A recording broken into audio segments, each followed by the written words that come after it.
Chapter 4 Thought and Purpose. Until thought is linked with purpose, there is no intelligent accomplishment. With the majority, the bark of thought is allowed to drift upon the ocean of life.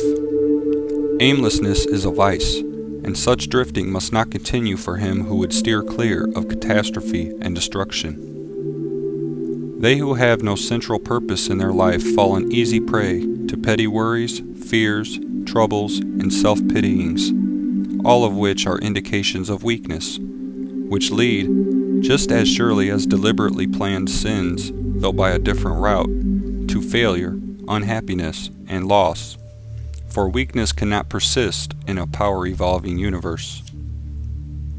A man should conceive of a legitimate purpose in his heart and set out to accomplish it. He should make this purpose the centralizing point of his thoughts. It may take the form of a spiritual ideal, or it may be a worldly object, according to his nature at the time being.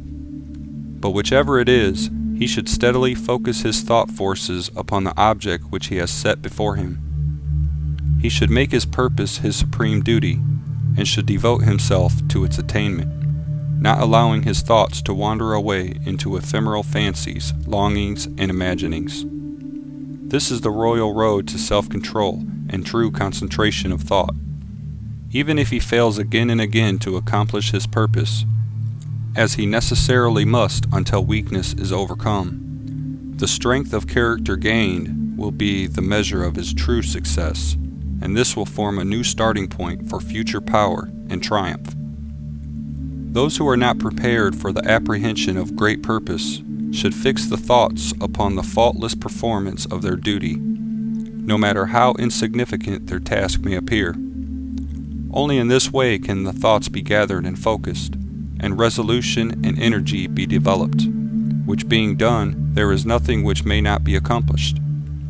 The weakest soul, knowing its own weakness, and believing this truth, that strength can only be developed by effort and practice, will at once begin to exert itself, and adding effort to effort, patience to patience, and strength to strength, will never cease to develop, and will at last grow divinely strong. As the physically weak man can make himself strong by careful and patient training, so the man of weak thoughts can make them strong by exercising himself in right thinking. To put away aimlessness and weakness, and to begin to think with purpose, is to enter the ranks of those strong ones who only recognize failure as one of the pathways to attainment, who make all conditions serve them, and who think strongly, attempt fearlessly, and accomplish masterfully. Having conceived of his purpose, a man should mentally mark out a straight pathway to his achievement, looking neither to the right nor the left. Doubts and fears should be rigorously excluded. They are disintegrating elements which break up the straight line of effort, rendering it crooked, ineffectual, useless. Thoughts of doubt and fear never accomplish anything, and never can. They always lead to failure. Purpose, energy, power to do, and all strong thoughts cease when doubt and fear creep in. The will to do springs from the knowledge that we can do.